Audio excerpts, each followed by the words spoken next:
In this DVD, we present a unique collection of archive film from the vaults of ITN News and some of Britain's famous newsreel companies. Much of this film has remained unseen since the time when it was originally shown to cinema audiences around the country and on TV news broadcasts. We cover the steam era on Britain's railways, with reports into a wide number of accidents and disasters filmed during the period from 1913 to 1967.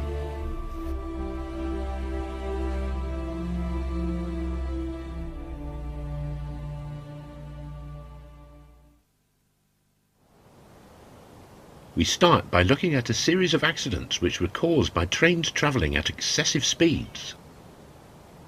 4 passengers were killed in June 1932 at Great Bridgeford, when an express from Crewe to Birmingham was completely derailed. The driver had failed to reduce speed as he approached the crossover from the slow to the fast line, his engine ploughing into the light peaty soil of the shallow cutting.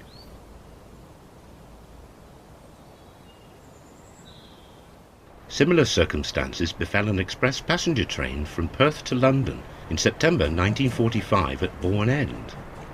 On this occasion, the train had run over the junction crossover from the fast to the slow line at excessive speed, resulting in the engine, Royal Scot class number 6157, derailing into a field along with 7 of the leading coaches, which piled up into the rear of the engine, demolishing many of the wooden-bodied vehicles.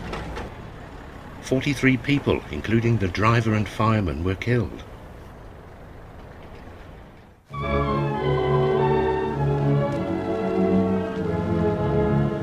Outside the lonely station of Goswick, near Berwick-on-Tweed, lie the remnants of the ill-fated express bound from Edinburgh to King's Cross. The engine, lying half buried in a bank of earth, is said to have jumped the points while changing to another line. 11 of the 14 coaches left the rails, and passengers' belongings among the wreckage bear witness to the force of the crash.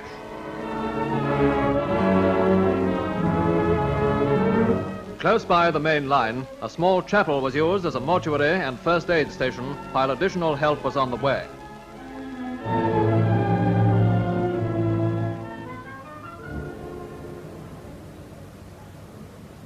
"27 passengers and one of the train attendants lost their lives in the accident, which again was caused by the train passing over onto a different track at too high a speed, this time necessitated by engineering works on the up main line a short distance ahead. 6 coaches were wrecked and 4 badly damaged as the engine, LNER A3 class number 66 Merry Hampton, ran off the tracks and into the ditch and field beside the line. The A3 was only slightly damaged. As with many accidents of this era, the coaches with steel-panelled bodies on timber frames fared better than those with timber-panelled bodies, which were completely shattered, causing the most fatalities.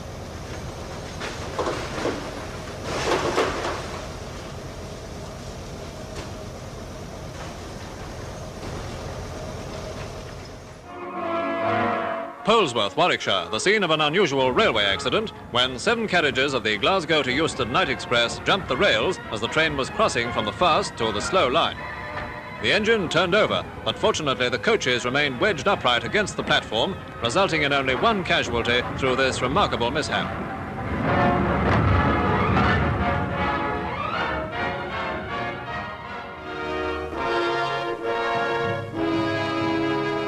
By the light of flares and floodlamps, rescue workers search amongst the wreckage of the York to Bristol Express, which crashed at Sutton Coldfield, 7 miles northeast of Birmingham. As the train entered Sutton Coldfield station, the engine leapt the rails, overturning 6 of the 10 coaches. The first aid squad stand by. Nurse Gellion on the right has been here for 15 hours. Relief workers began their tasks at once. The WVS were there throughout the night. A pilot driver was on the footplate at the time of the crash, for the train had been diverted. He and the fireman were killed, but the normal driver escaped with injuries. 17 people were killed in the accident, which was caused by the train engine overturning as it sped through the sharp curves outside the station at nearly twice the permanent speed limit of 30 miles per hour. The train's driver from Crewe, who was unfamiliar with the Sutton Coldfield route, had left the local pilot driver in control and, contrary to railway rules, had taken a seat in the first coach of the train.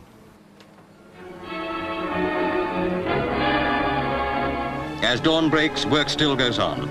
The engine, which had crashed into the station platform, blocked the line, and it was due to a railway fireman who was travelling on the train that an even worse tragedy was averted.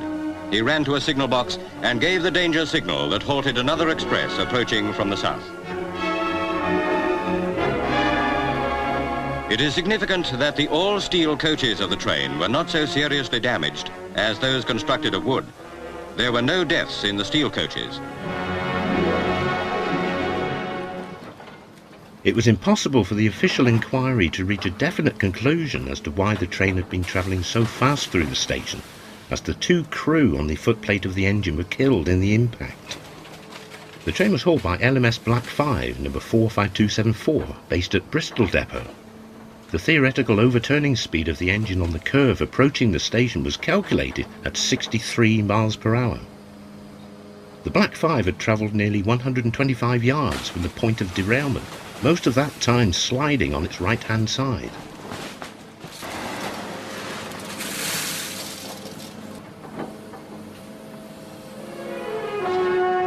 Nobody looking at the wreckage of the Manchester-Marylebone Express, which crashed 3 miles south of Rugby, would guess that only one man, the driver, was killed. Leaving the track, the engine and the first 3 coaches plunged over a 10-foot embankment and overturned. By a miracle, even the fireman escaped death.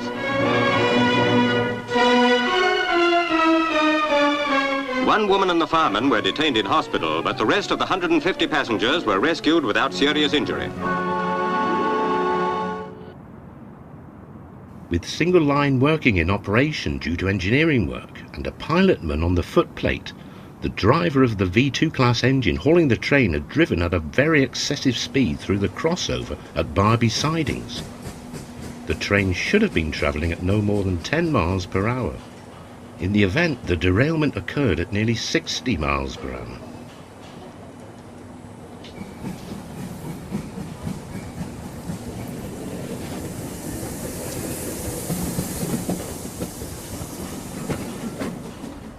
"11 passengers lost their lives and 157 were injured when an excursion train from Treherbert to Paddington left the tracks at Milton near Didcot.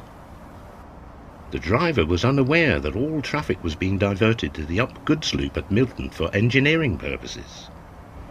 The train engine, travelling at 50 miles per hour over the 10 miles per hour crossover, burst the track and ploughed down the side of the embankment, dragging 5 of the coaches behind it, 4 of which were demolished or heavily damaged.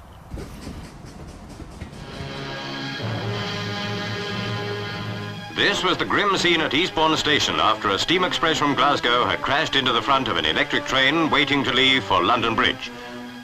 4 people were killed in the crash itself, and a 5th died later in hospital. Among the dead was the driver of the electric train. About 30 people were injured, 6 being detained in hospital.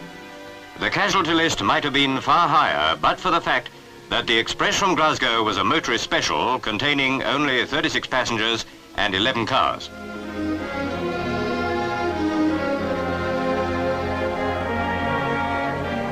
Both trains were due to use the same platform, but the electric train was already 7 minutes late in leaving when the steam express arrived 3 minutes early. I think you were a few yards from the scene of the accident. What in fact happened? Well, when it started, I went down for the end lamp on the train, and the motorman was coming down the train to get ready to drive it out, like. And I was talking to him for a few minutes and making my way back up towards the middle of the train to see the train out, and all of a sudden I turned around because I heard this engine coming, and I turned around and I could see the engine was on the same line as the train stand in the station. What did you do? So I looked to see if it was on the right line, and it was, and therefore I started running up towards the platform to get out of the way because I knew there was going to be a big smash. I believe you actually saw the accident happen. Well, didn't actually see the accident. I heard the impact, which sounded something like thunder. It was raining at the time. I turned round and saw the front part of the electric train rising in the air. What did you do then? Well, I knew there was an accident there, so I ran down to the station there. The foreman was already in his office phoning up. I told him that there was a fire. You'd seen flames? I'd seen flames. Where the gantry had fell onto the live rail, it had caught fire. Well, that went out. Next time, went back and helped with the injured. How many people did you get out? Well, 3. 2 women and one chap. The lady had, well, broken legs and face. Was she very brave? Yes. The one lady, she was conscious. But the other lady, they passed her through the window. And I put her on my shoulders to carry along the top of the train. And she kept saying, "My boy's in there." And she passed out. The official inquiry into the accident had been unable to establish from the evidence given by the driver and fireman of the steam engine exactly why they had driven at excessive speeds on the approach to Eastbourne Station.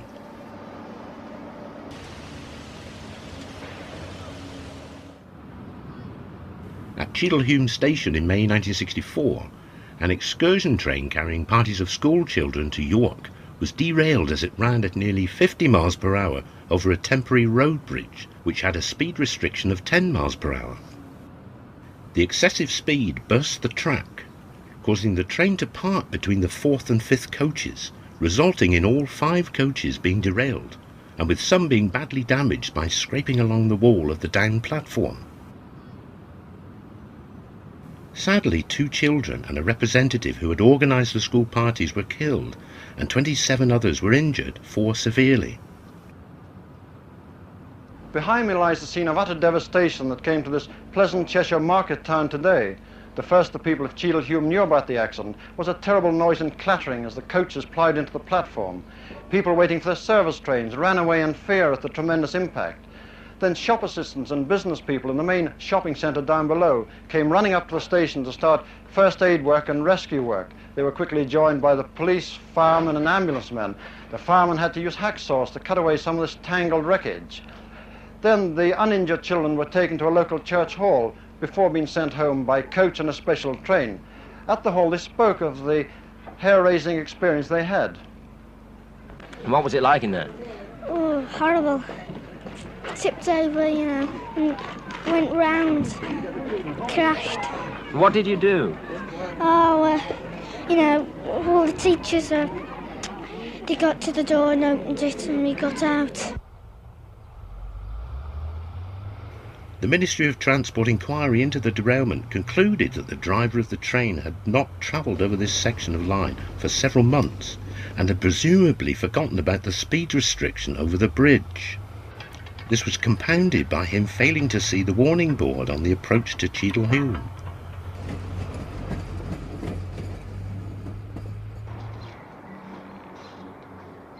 At Cotton Hill, just north of Shrewsbury, a runaway goods train derailed at speed running through trap points protecting the main line at the end of the goods loop. The driver of the Brush Type 4 diesel-electric loco, D1734, had lost control of the train descending the nearby Hencote incline. As the locomotive veered off the tracks after hitting the trap points at 20 miles per hour, it demolished Cotton Hill South signal box, which was directly in its path, killing the signalman on duty inside.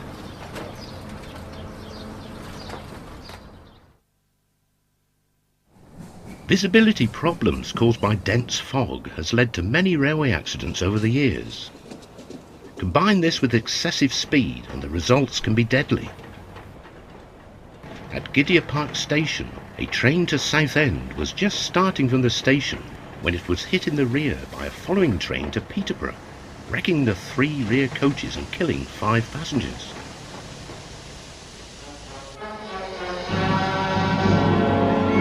One of the worst fogs for years took its toll at Stockport, Cheshire, where 2 passenger trains collided on a viaduct 150 feet above the town. 3 coaches were telescoped, 4 passengers lost their lives and many more were injured in a crash which was a nightmare for rescuers and rescued alike.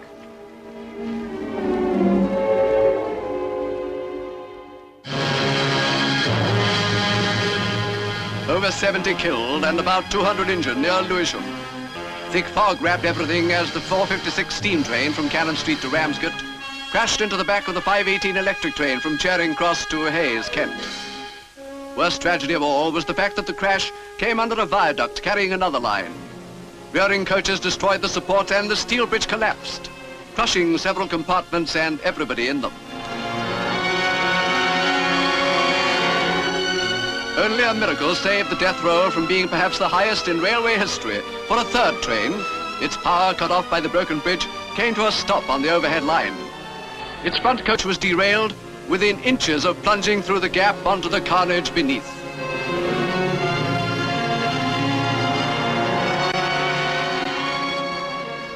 I've just come down from the embankment, the scene of this crash, the scene of indescribable wreckage everywhere, police, firemen, ambulance workers all over the place.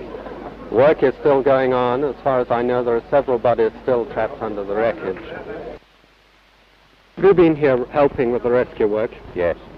When did you get here? About 4:07. That was soon after the crash.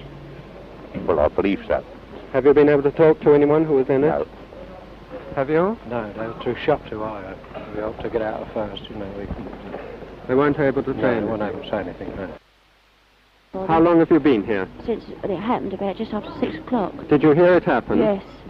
Did you see it? No, we didn't see it, we only heard it. We was just sitting listening to the television and we heard this terrible crash and we heard people screaming for help. What did the people say who were injured when they came out? Well, they didn't say anything, they were too ill. 89 passengers lost their lives, along with the guard of the electric train. The steam train to Ramsgate was hauled by Battle of Britain-class Pacific, number 34066 Spitfire, from Stewart's Lane Motive Power Depot.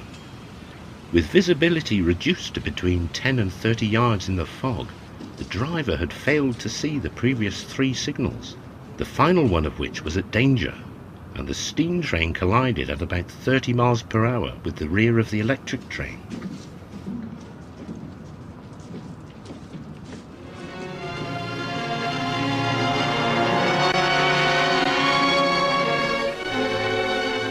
As daylight breaks, rescue work becomes easier, but the picture of the disaster more horrifying, though all but 7 coaches were removed during the night.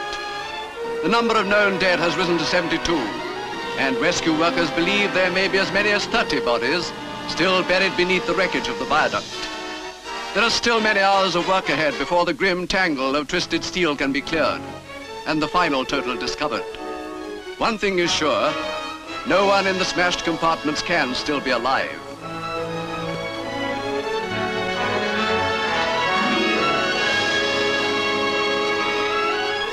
Transport Commission Chief Sir Brian Robertson and Southern Region Chairman Sir Philip Water inspect the scene of the tragedy.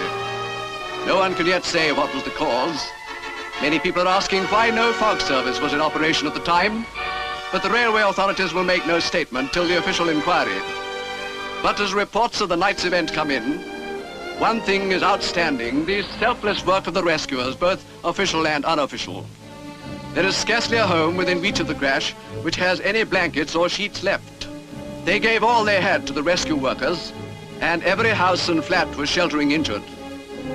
This is a working class area where there is little to spare, but no one held back on this terrible night. Matron, your nurses must have worked very hard. They did indeed work very hard. And are still doing so. Yes, they are today. The local people were absolutely wonderful. There's the voluntary organisations that came in, nursing staff that have left the hospital, staff from other hospitals, and even the local people opened their homes and took people home for us, which relieved us and of a great deal of anxiety. And I'm very, very grateful to all the people of Lewisham for the help they gave us last night. Do you think we might go and speak to some of the patients? Yes, certainly, as long as we might let you know which patients to interview, as some of them, of course, are very ill and unable to be seen. Certainly. Colborne, C-O-L-B-O-U-R-N. Where do you live? Hastings. Which train were you on? I was on the 446 from Cannon Street. Would you care to tell us what happened? Yes, normally I travel on the diesel electric to Hastings. But a friend and I, in view of the conditions of travelling, we decided we'd go on that train as far as Tonvik. And what happened in the crash? Well, all of a sudden there was a fearful rending and grinding of everything. Everything went black, and the really frightening part was the vivid blue flashes. And How did you get out? well, much to my surprise, I found myself sitting there with one foot wedged, and my friend Mr. Daly had got a foot wedged, and I managed to release him, but he thought his ribs were broken. I didn't realise at that time that I was hurt at all. Would you care to tell me your name? Miss Wallace, Where do you live? in Warlingham, Which train were you on? on the 5:18 Hayes train from Charing Cross. Would you care to say what happened? Well, I don't normally travel on that train, but I did this time. And when we got to St John's, the train stopped. And it stood there for some time. And then the next thing we knew was a blinding flash of a sort of blue light. And then I found myself on the floor with one of these seats for 3 people on top of me and 2 men on top of that. And pieces of broken wood and everything all round about me. The train services in and out of London on the day of the Lewisham disaster were severely disrupted by the fog, and both the trains involved were crowded. It was estimated that there were nearly 1,500 passengers on board the electric train, and about 700 on the steam train.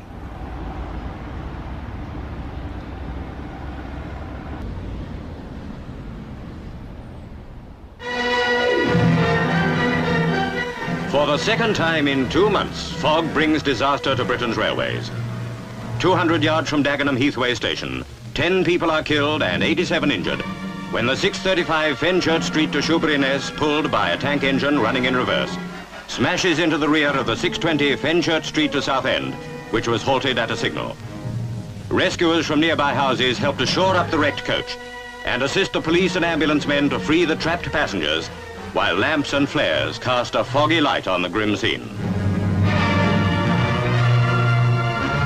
While the men on the spot do what they can, urgent calls go out for more help. Police cars withdrawn from patrol bring medical staff from hospitals in Romford and Ilford. Other hospitals stand by to receive casualties. Emergency blood transfusions are given on the spot from bottles of plasma.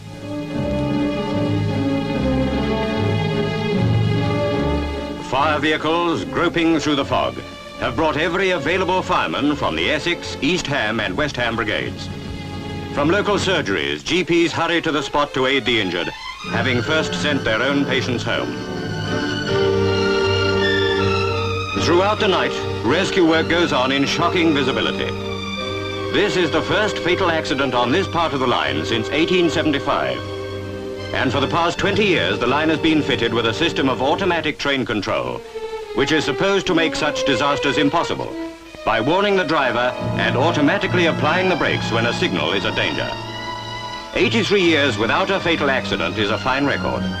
But British Railways and the public will want to know how a supposedly infallible system broke down and cost the lives of 10 passengers.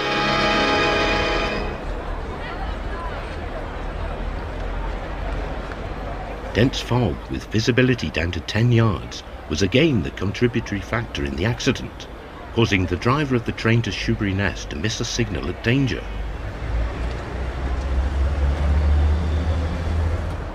The BR Standard Class 4 tank engine, running bunker first, collided with the rear of the train to Southend at about 25 miles per hour, breaking open the underframe of the rear coach and ploughing halfway through the coach, demolishing the guard's compartment and the last 3 passenger compartments.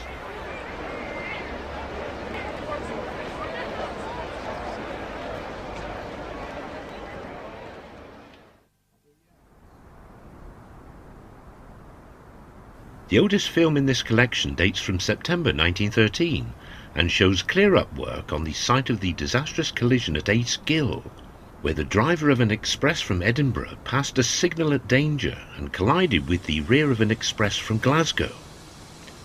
16 passengers were killed and 38 seriously injured in the crash and subsequent fire, which destroyed the rear 3 coaches of the Glasgow train.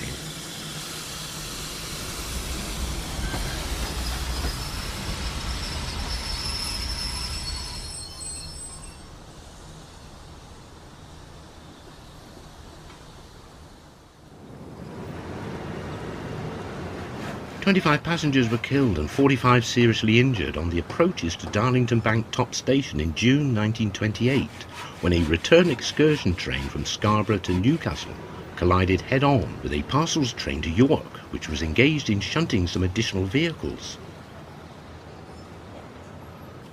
The driver of the parcels train, unfamiliar with the signalling layout at Darlington, passed 2 signals at danger while shunting, bringing his train onto the down main line and directly into the path of the passenger train.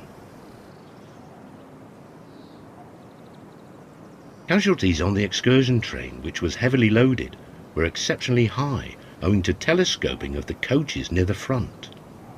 The force of the impact, at about 45 miles per hour, drove the engine of the parcels train and its wagons backwards about 185 feet.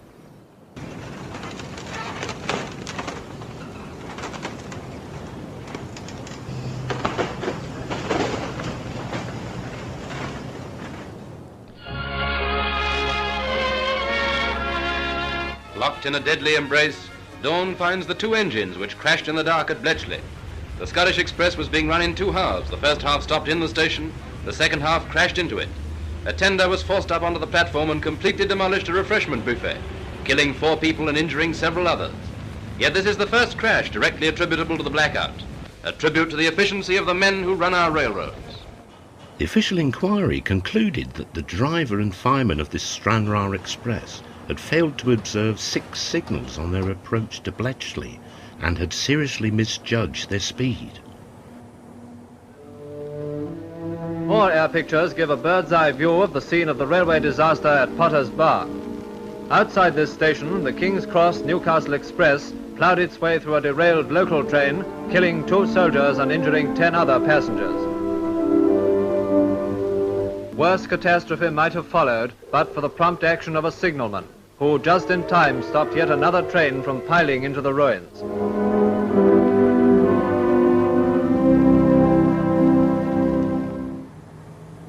An unfortunate series of errors by both the driver of the local train and the signalman at Potter's Bar were blamed at the time for this accident.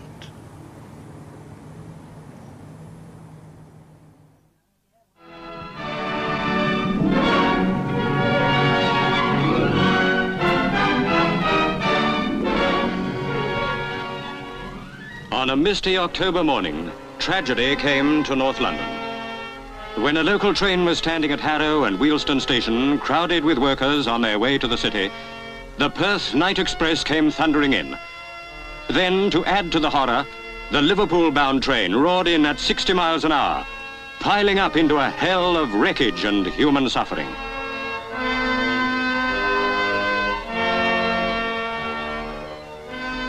The injured and the dying lay there. The typists, the clerks, the soldiers, the fathers and mothers and children. It was like a battlefield, reported our cameramen, who would rather go into battle again than film tragic scenes like these.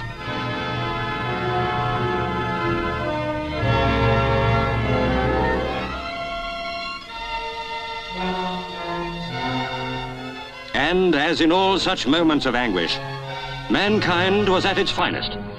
There came the magnificent police and firemen, the men of the services, the women of Wealdstone, the doctors and nurses. And from nearby came American servicemen with superb equipment and, even more important, with great hearts.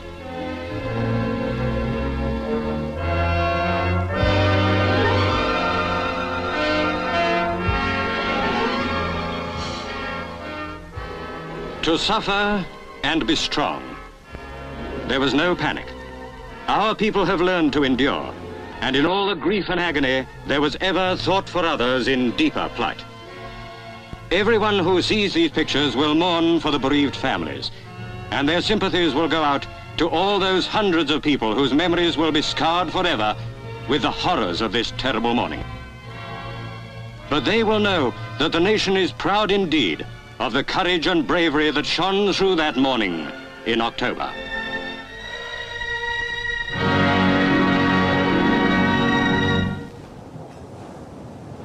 Britain's second worst railway disaster at Harrow and Wealdstone Station on the 8th of October 1952 claimed 112 lives.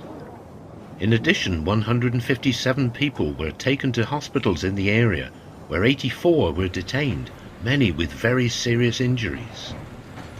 Another 183 sustained minor injury or shock and were treated on site. At 8:19 in the morning, a local passenger train from Tring to London Euston was just about to depart from the up main platform when it was hit in the rear at over 50 miles per hour by the overnight express sleeper train from Perth to London. The initial impact occurred near the top of the platform ramp, with the engine of the Perth train, LMS 8B class number 46242, shattering the wooden bodies of the crowded two rear coaches of the local train and telescoping the last three coaches into a length of little more than one. The sudden stoppage of the heavy engine of the Perth train caused the leading two vans and the following three passenger coaches to pile up behind and on top of the Coronation class engine in a compressed mass of wreckage about 100 feet long, covering the up and down fast lines between the platforms. Within seconds of the engine of the Perth train coming to rest, it was struck by a train coming in the opposite direction on the down-fast line, a double-headed express from Euston to Liverpool. Both engines of the Liverpool train, travelling at nearly 60 miles per hour, were deflected to the left across one of the platforms, coming to rest on the up electric line. The impact killed the driver of the leading engine of the Liverpool train, LMS Jubilee class number 45637 Windward Islands, the engine being practically reduced to scrap. The second locomotive, Princess Royal class number 46202 Princess Anne, was also extensively damaged.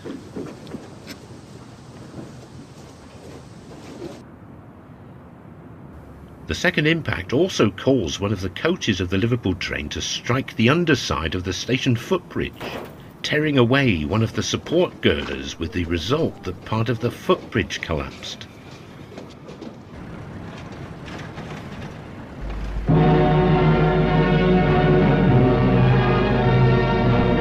Only the ghastly sight itself or the pictures could bring home to the mind the scene on Harrow and Wealdstone Station, 11 miles out of Euston.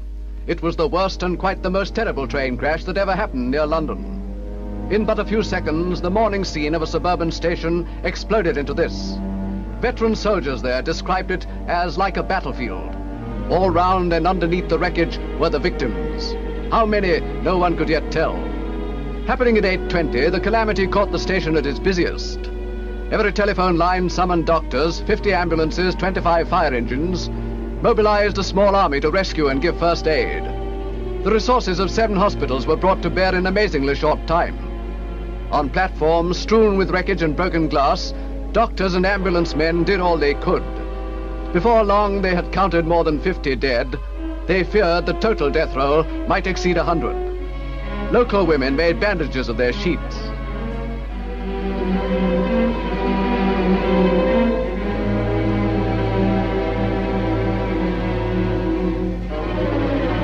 Eight doctors and 30 men from a nearby American air depot joined the British military medical services in the grim work and gave transfusions of plasma.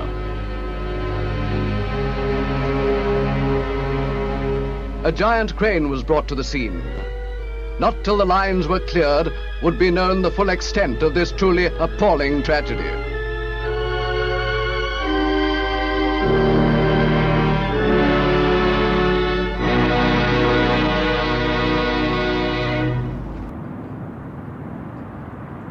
It was never going to be possible for the Ministry of Transport inquiry into the accident to establish exactly why the sleeper train from Perth had collided with the rear of the local train, as both the driver and the fireman were killed in the impact.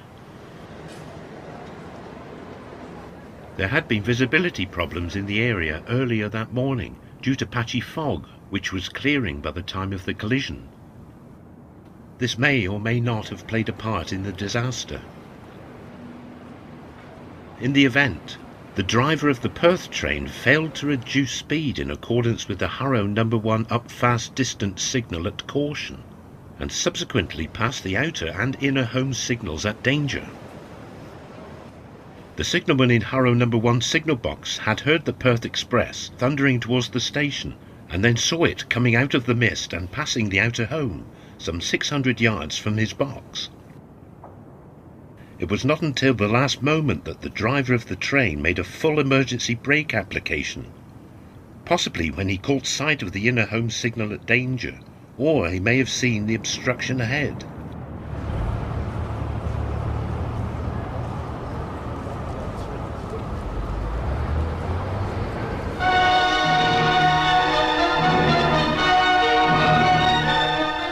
These are days when the nation has looked too closely upon horror.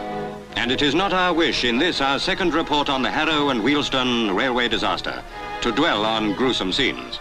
Instead, we turn our cameras on the work of the rescue crews, on the efforts of those who hurried not to look, but to aid. Nor will Britain ever forget that our American friends were among those who helped. How many bodies, how many shattered hopes still lie beneath the twisted wreckage, no man can estimate, until the last of the grim debris has been cleared. But the work of salvage goes on, and with it, the work of those who have already given of their best to the afflicted. We expect fineness of our people at moments like these, and fineness is what has been forthcoming. Night and day, women folk have toiled, nor have they all been in uniform.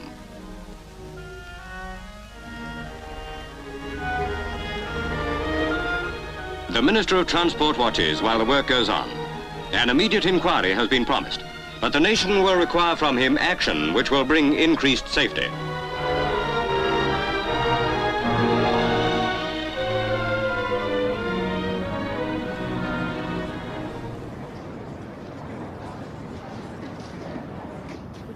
No less than 36 of the passengers who were killed, and many of the injured, were British Railways staff who were travelling to work in London, many of them in the London Midland Region offices at Euston. It is believed that 64 fatalities occurred in the local train, 23 in the express from Perth, and 7 in the Liverpool train. 14 others were probably caught by the engines of the Liverpool train as they careered across the island platform between the Downfast and the Up Electric lines.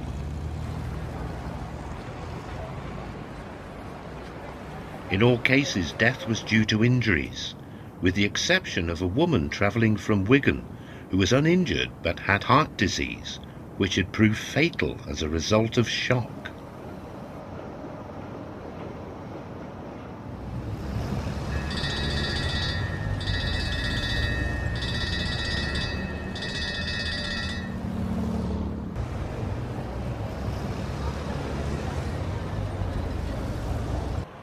The 2 engines of the Liverpool train were both too badly damaged to ever be repaired and put back in traffic.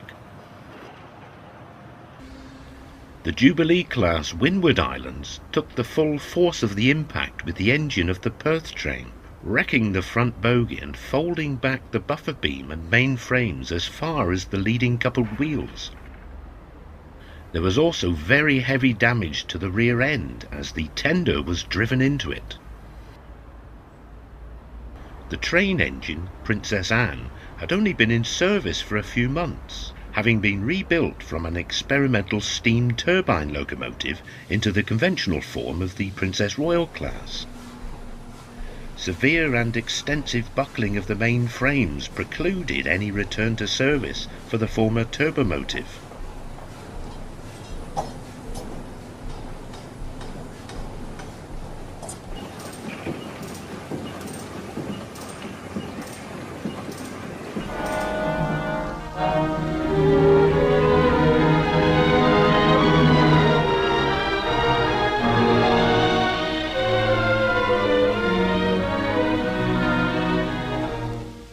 Through the long night hours they tunnel through the wreckage to find what lies hidden under the last 3 coaches.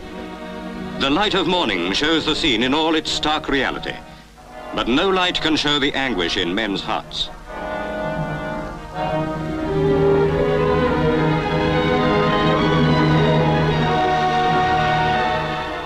the presence of such disaster, we can take no comfort, save in the manner in which our men have acquitted themselves. It is due to this abiding sense of duty that once more the express trains are on their way.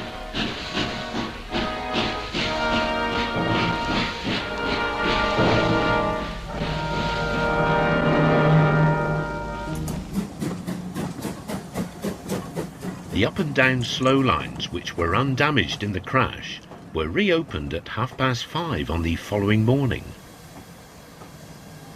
The enormous task of clearing the wreckage had carried on throughout the night, a slow operation in the early stages due to the care which was needed in the search for the injured and the recovery and identification of the bodies. 4 breakdown cranes were sent to the site from their bases at Willesden, Rugby, Kentish Town and Crewe. In the afternoon of the 9th of October, the 46-ton crane from Old Oak Common was brought in to replace the Kentish Town crane which had developed a defect.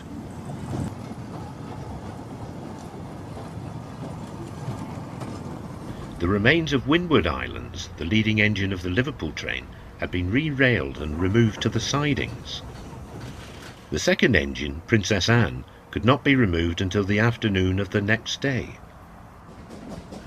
The engine of the sleeper train from Perth, Coronation Class City of Glasgow, remained buried under a mass of wreckage from the coaches which piled up on top of it and the damaged girders of the footbridge.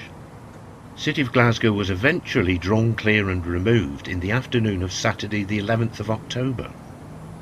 Remarkably, the engine was found to be repairable and went on to be rebuilt and put back into British Railway service. By the late evening of Sunday the 12th of November, all the wreckage had been removed, a temporary station footbridge had been constructed, and the up and down fast lines had been repaired and restored to traffic.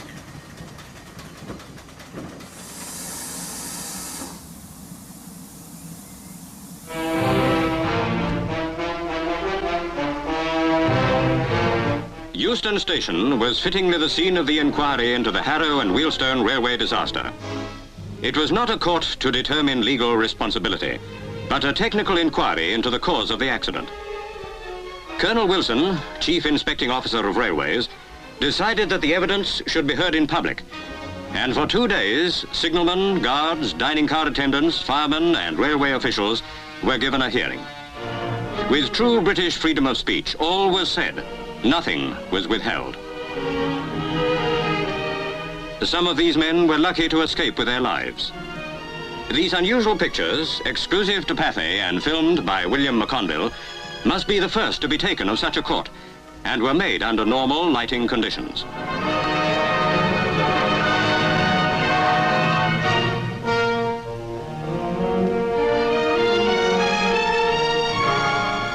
Colonel Wilson took the commendable course of saying outright, without waiting for the inevitable delay of writing his report, that for reasons not known, the driver of the Perth Express must have disregarded the signals. To obviate human error in the future, British Railways have decided to take still further precautions and to provide automatic train control to prevent such a fatality ever happening again.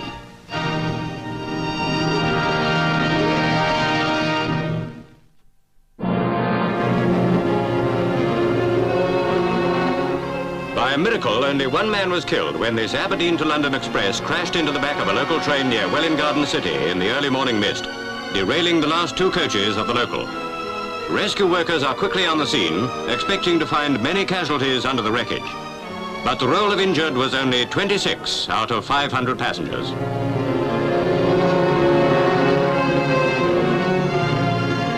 The one fatal casualty was 56-year-old Mr. Frank Lennell of Welwyn Garden City, who was alone in the last compartment of the local train. Experts say a worse disaster was averted by the special Buckeye couplings with which both trains were fitted and which prevent coaches from telescoping. This stretch of line is equipped with the automatic train control system just approved by the Transport Minister, but the Express was not modified to use it. The sooner it is universal, the better.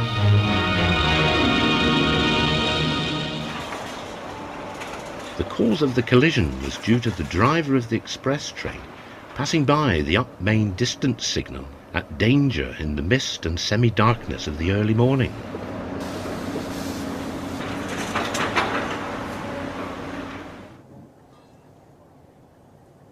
At Highworth Junction near Swindon in November 1958, the driver of a freight train on the up loop mistook the up main signals, which had been lowered for a South Wales goods, for his own. The train, hauled by GWR heavy freight locomotive number 4707, overran the loop and smashed through the buffer stops. The first 6 wagons fell across the running lines, derailing a down newspaper train hauled by number 5009 Shrewsbury Castle.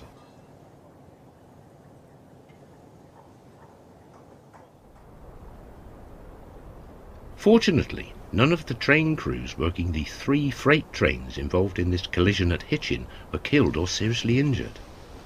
The driver of one of the trains, a freight from London to Peterborough, had passed a signal at Danger and collided at about 15 miles per hour with the rear of another freight to Peterborough, which had been stopped at the signal ahead.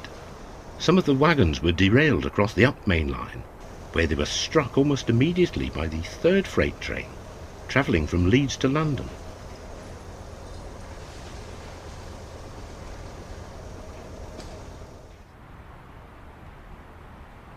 This head-on collision on the former Rondon-Swansea Bay line between an unfitted freight train and a multiple-unit diesel passenger train claimed the lives of the driver of the DMU and the fireman of the steam engine.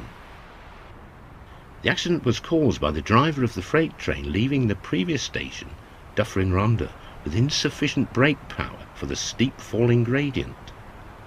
His train ran out of control, through signals at Danger and into the path of the passenger train. On the evening of the 26th of December 1962, 2 trains collided near Winsford Station, just north of Crewe, killing 18 passengers and injuring 33 others. Severe weather that day had caused some of the points in Crewe to freeze, resulting in trains closing up on each other. The diesel-hauled Midday Scot from Glasgow to Euston had been held at a red signal just beyond Winsford by the presence of a Liverpool to Birmingham passenger train being held at the next signal ahead. The driver of the Midday Scot had been unable to contact the nearest signal box because the line-side phones had just failed.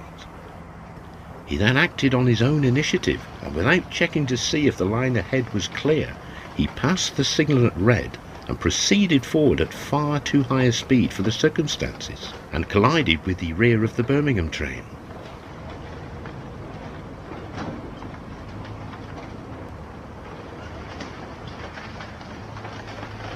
Well, this terrible smash of the train, but surprisingly wonderful cooperation and control of everybody helping. No chaos, law and order everywhere. Very surprising, but absolutely wonderful. What happened to you in the crash? Well, I was in the rear coach. We were stationary for quite a bit, and great bang, the lights went out, everything caved in on top of us.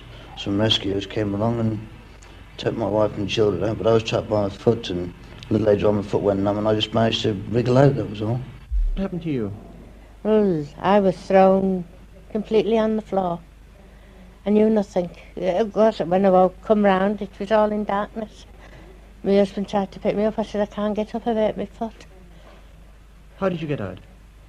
Well, my husband helped me out to move the table, and then he managed to get me up.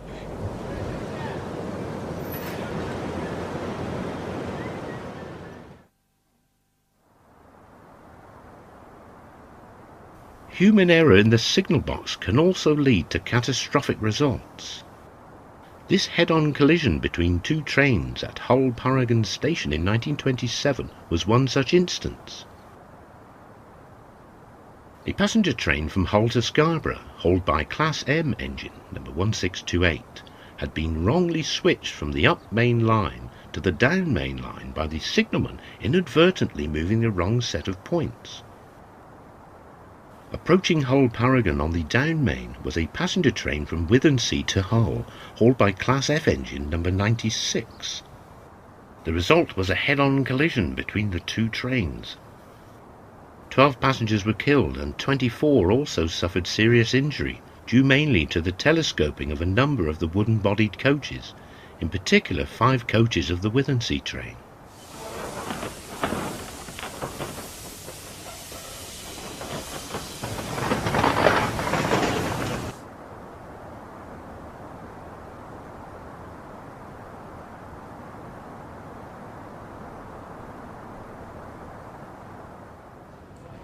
The 4 engine men in charge of the double-headed Royal Highlander Express passenger train from Euston to Inverness were killed when it collided at 3 a.m. in the morning with the rear of a freight train that had stopped in section owing to a defect with the engine.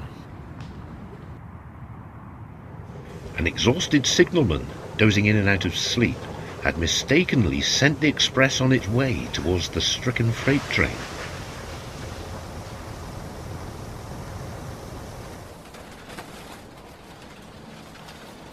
Another head-on collision occurred near Doe Hill station on the LMS main line in the early hours of the morning in February 1929. A freight train from Sheffield to Birmingham had been stopped at nearby Morton Sidings on the up goods line to allow another train to pass it. The freight train was wrongly restarted by the signalman onto the down passenger line, and it was not until the train had travelled nearly half a mile towards Doe Hill that the driver realised the error and brought the train to a stand. Almost immediately, an express passenger train from St Pancras to Glasgow, travelling at about 40 miles per hour under clear signals on this same road, collided head-on with the freight. The driver and fireman of the express were killed, though fortunately there were no injuries to the passengers.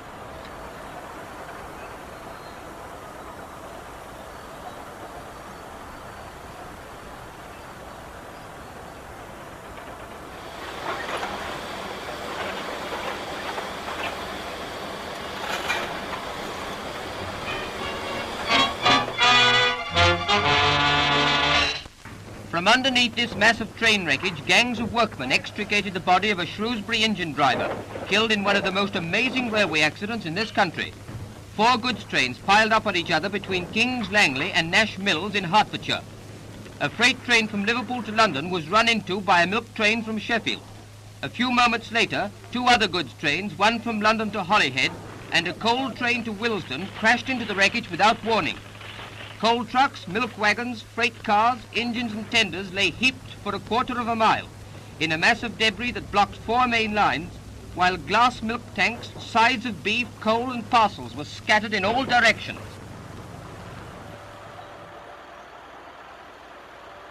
The official inquiry into the multiple collision found that the accident had been brought about by negligence on the part of the signalman on duty in King's Langley signal box.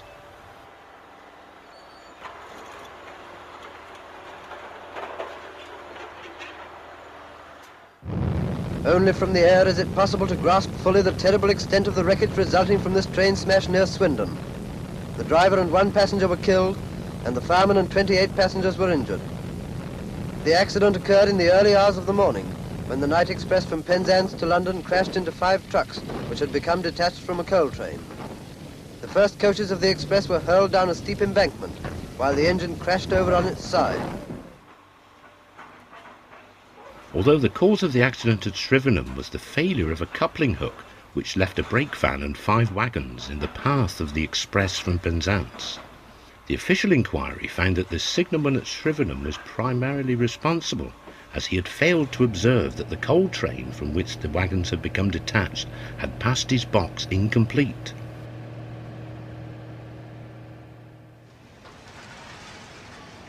At Castle Carey on the London and North Eastern Railway in December 1937, an express passenger train from Edinburgh to Glasgow collided at about 60 miles per hour with the rear of the preceding Dundee to Glasgow express.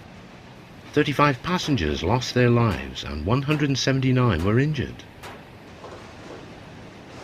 In a complicated case for the Ministry of Transport inquiry, with much contradictory evidence, the report eventually put much of the blame on the signalman at Castle Carey for making serious errors, although the drivers of the 2 trains involved also came in for some criticism.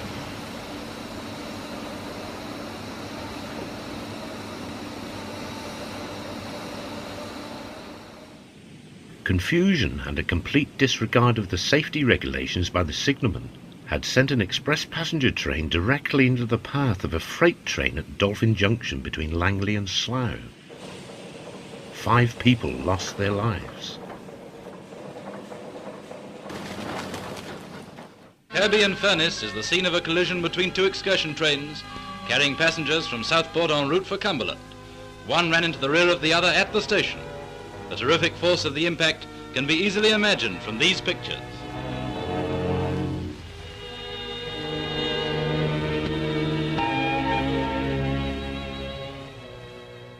As heavy morning fog blanketed southern England, Croydon was the scene of autumn's worst rail disaster. At the peak of the morning rush, 2 trains crowded with city travellers collided. To 29 people came death. Nearly 100 more were injured.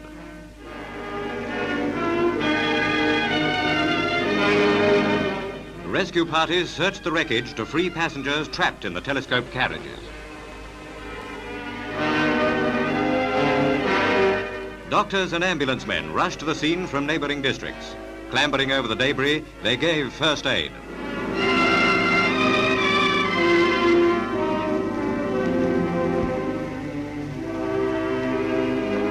Firemen led the passengers to safety. Debris was littered all along the line and several carriages disappeared in a tangle of steel frames.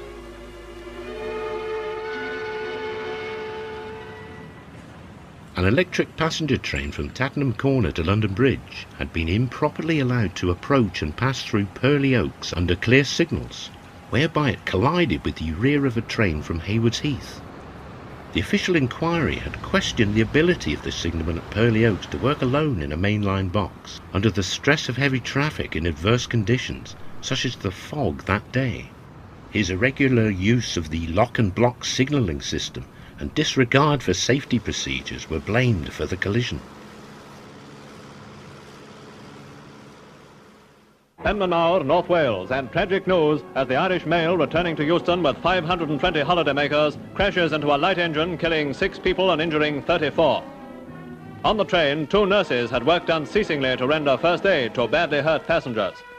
11 coaches were derailed in one of the worst railway disasters North Wales has known.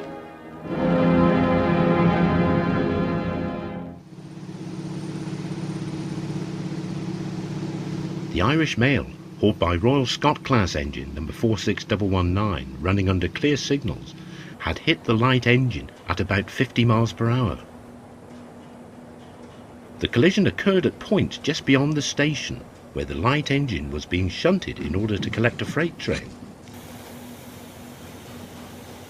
The young and inexperienced signalman on duty was found to have been careless in lowering the signals for the express passenger train before the light engine had moved clear of the main running line during the course of its shunting movement.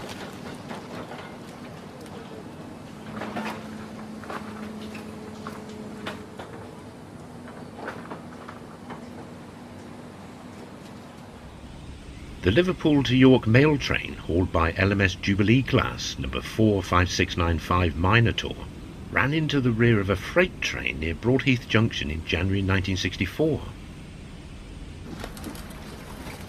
The freight had been carelessly set back by a relief signalman onto the same track as the approaching mail train.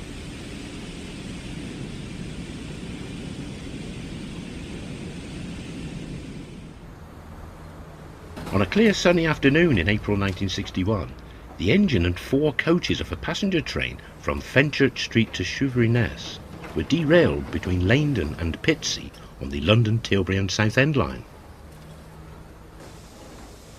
Travelling over the up line in the down direction in the course of planned single line working, the train, hauled by BR Standard tank engine number 80075, came off the tracks at a runaway catch point on the London side of Pitsea Station.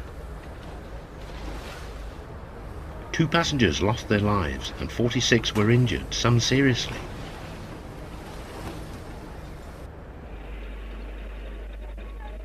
Your garden backs right onto the railway here. Did you see this crash? Yes, I was sitting on the seat, my garden seat there, reading the paper, and the ground vibrated suddenly, and I looked up from my paper, and I see the engine leave the lines and sort of career up in the air a bit and then topple over on the right-hand side. The coach immediately following it hit the engine that was on the ground by that time, and the coach following that one hit the other one and telescoped. With single line working in operation to allow work to proceed on the overhead wires, a lengthman from the Pitsea Track Gang had been assigned to manually close and secure the catch point. Although an experienced man, in a moment of aberration he clipped the switches in the wrong position, and having failed to check that all was correct, he hand-signalled the train into derailment.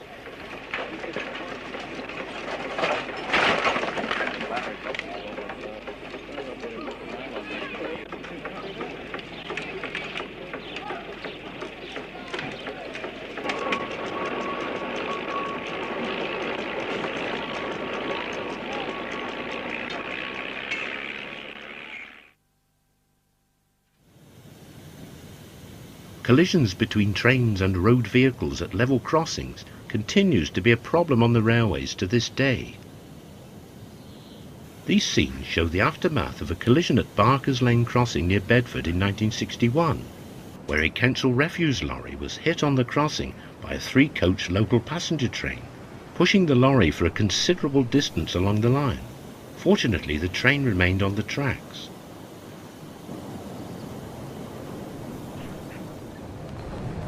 Once again, the level crossing danger is brought vividly before us, this time at Wormley. The express from Cambridge to London collided in a fog with a lorry, killing the crew of the engine and wrecking 4 coaches. Petty cameramen were early on the scene of the smash and took these remarkable pictures. When the engine left the metals, dragging the coaches after it, passengers were flung in heaps and buried under the wreckage. Yet amazingly, none of them were injured, apart from slight cuts and shock.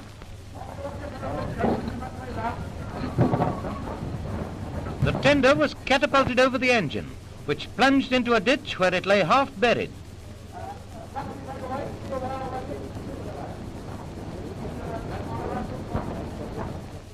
The escape of the lorry driver was miraculous.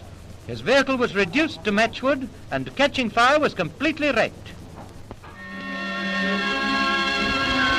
3 passengers are killed and 30 others miss death by a hair's breadth when the express from Hunstanton crashes into a lorry loaded with straw at a level crossing.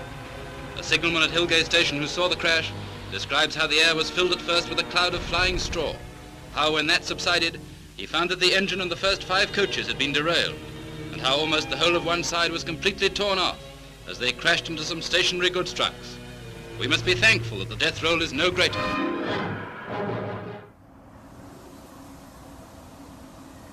An up-express passenger train from Liverpool to Manchester was derailed between Urmston and Trafford Park in December 1958 when it collided at speed with the jib of a crane and its skip load of wet concrete which had fallen across the line.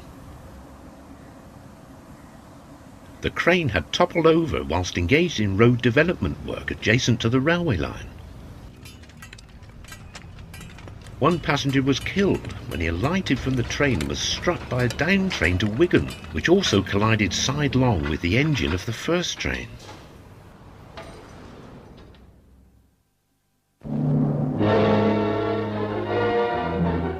Disaster overtook a London-bound express when the 8:20 a.m. from Liverpool to Euston, carrying 700 passengers, left the rails and crashed at Weedon near Rugby, plunging down a 20-foot embankment. The first coach was smashed to matchwood and the second cut completely in half.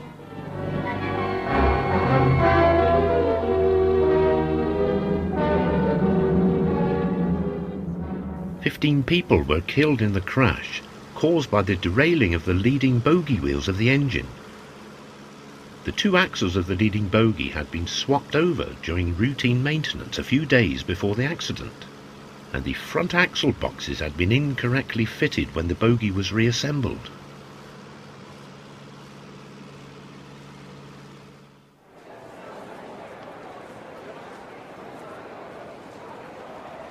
Nine passengers lost their lives at Parkgate and Rawmarsh in November 1927 when an express passenger train from York to Bristol, travelling at high speed on the up-fast line, struck the wreckage of derailed coal wagons from a mineral train which had come to grief on the adjacent down slow line.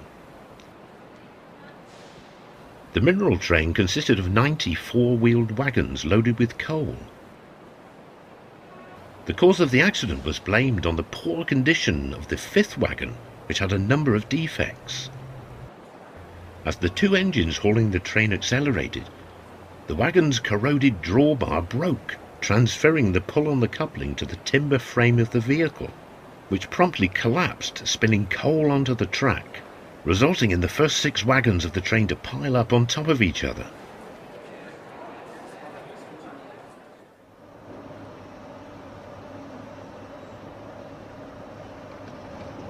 Another accident which occurred due to the fracture of a drawbar coupling on a wagon happened at Brownie Signal Box between Ferry Hill and Durham on the East Coast Main Line in January 1946. 10 passengers lost their lives when an express from King's Cross to Newcastle, hauled by a V2 class engine and running under clear signals at about 50 miles per hour, collided with the wreckage of a goods train which had become divided and subsequently derailed by the failure of the coupling.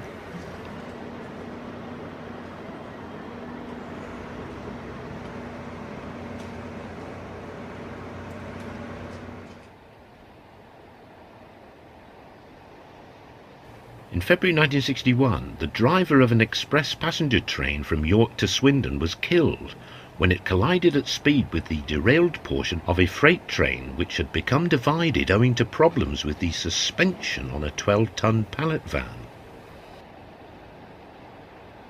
The accident occurred between Rugby Central and Lutterworth stations on the old Great Central Line.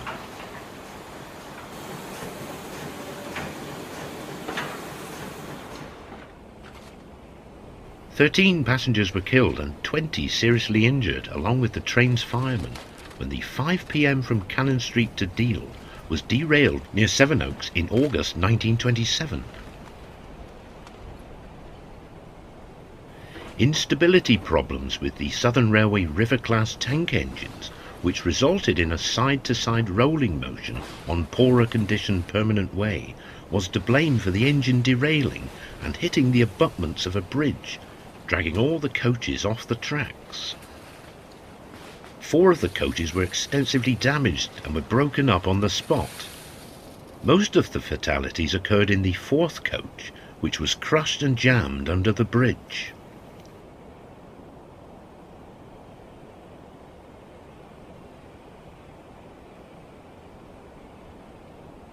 Many people on a Scottish express from King's Cross to Aberdeen had miraculous escapes from serious injury when the train left the rails and crashed at a bend 100 yards from Hatfield Station.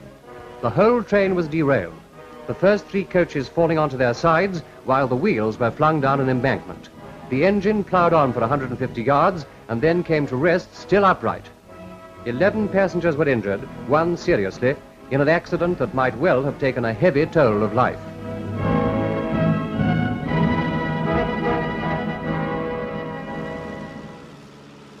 Just south of Thirsk in North Yorkshire, an express passenger train from King's Cross to Edinburgh struck a derailed freight train, killing 7 passengers and injuring 45 others.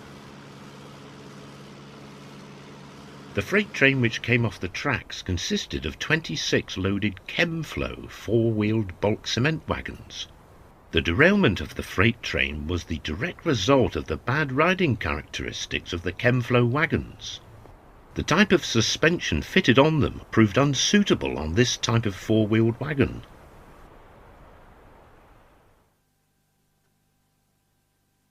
Problems with the permanent way itself, the railway track, can obviously bring disastrous results. As part of work to realign the curves between Wimbledon and Rains Park in May 1933, a track gang was engaged in raising the rails by about 3 inches using jacks to lift the sleepers so they could be packed with the new stone ballast. Working between trains, they unfortunately found themselves with insufficient time to complete the work on about 2 rail lengths before the arrival of a train from Waterloo to Alton, which derailed completely as it ran over the unsupported sleepers. Almost immediately, the derailed train was hit sidelong by a train from Southampton to Waterloo. 5 passengers lost their lives in the accident. New Southgate, London, was the scene of a rail mishap when the Edinburgh to King's Cross Express left the rails when on the last few miles of its run. The engine fireman lost his life, but only 8 passengers were injured out of a total of more than 400.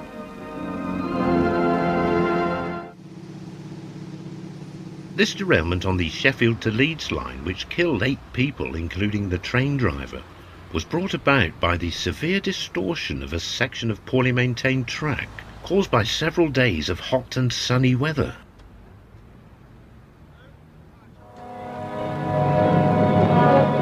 Derailed coaches at Abington, Lanarkshire tell their own story of the disaster that overtook the Royal Scot Express while bound for Glasgow, 40 miles away.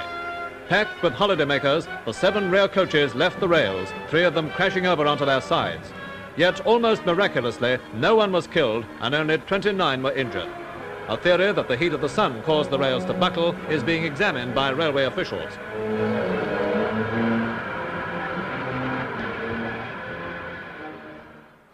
The inquiry into the derailment did indeed conclude that inadequate maintenance on the section of track involved had led to it distorting in the heat of the hottest afternoon of the year at Abington.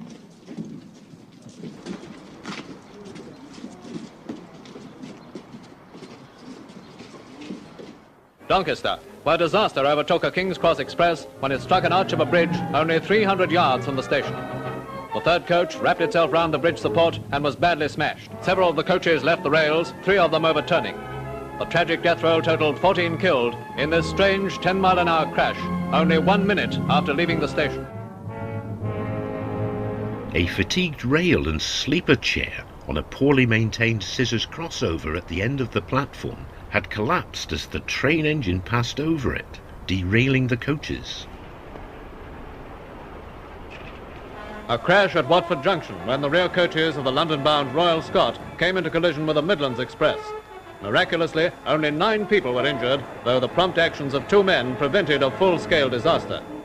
The Midland Express was leaving Watford 2 minutes late, when the driver, seeing rear coaches of the Royal Scot rocking violently as they sped towards him, applied the brakes. Aboard the Royal Scot, a passenger pulled the communication cord. The Royal Scot slowed down, and the derailed coaches, which broke loose, scraped the now stationary express and then stopped, wedged between train and platform. Had the Midland-bound train been on time, the collision would have occurred at speed, with tragic consequences. The initial derailment of the Up Royal Scot was brought about by a corroded rail in the nearby Watford Tunnel, fracturing as the train passed over it, derailing a set of wheels on the 8th coach of the train. 9 of the 12 coaches of the Glasgow to London Express were derailed at Hessbank station near Lancaster early this morning. The people were taken to hospital, but no one was seriously hurt. At the time of the accident, many of the passengers were asleep in their special carriages. Wreckage was strewn over a long stretch of the line, and the platform at Hessbank station was ripped up. 2 of the passengers slept through the crash and had to be woken. The derailment of the sleeping car express to Kensington Olympia was again caused by a broken rail, this time on a section of track near the station containing the water troughs. Wheel burn on the affected rail a year previously had induced the fatigue fracture. A wheel burn is caused by the heat in excess of 720 degrees centigrade, developed under a slipping driving wheel of a stationary or slowly moving locomotive. When the source of heat is suddenly removed, the rapid chilling of the heated area by the mass of cold steel surrounding it causes a change in the structure of the steel, from which small cracks may grow. In this case, it led to a total failure of the rail.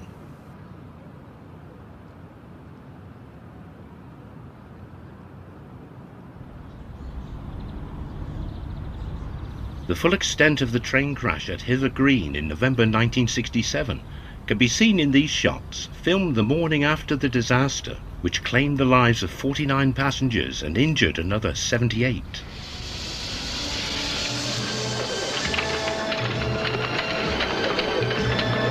The night before, the normal quiet of this London suburb had been shattered. Ambulances, fire appliances and rescue workers had poured into the narrow streets near Hither Green Station. The Hastings Charing Cross Express crash was a bad one. The dreaded task of finding victims went on non-stop throughout the night.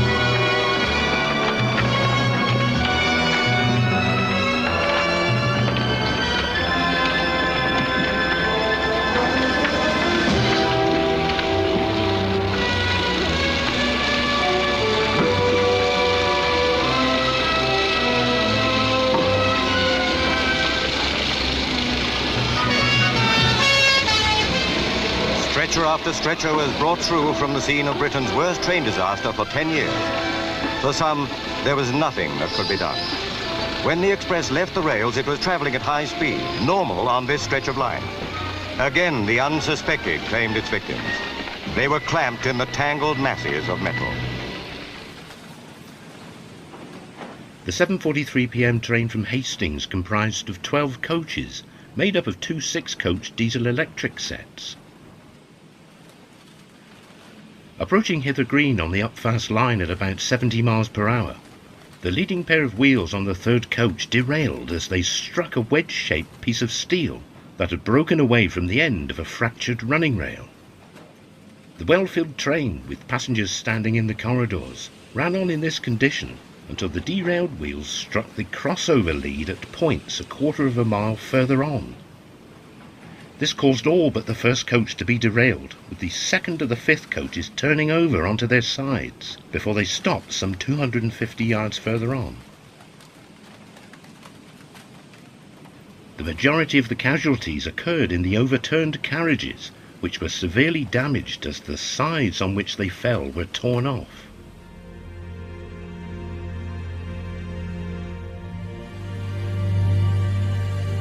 The railway network today is one of the safest forms of transport, due in no small part to the lessons learned and the advances in technology which have come about following many of the accidents and disasters seen in this DVD. No railway, though, could ever claim to be completely safe, and whether it be due to human error, mechanical failure, or acts of God, railway accidents will still occur.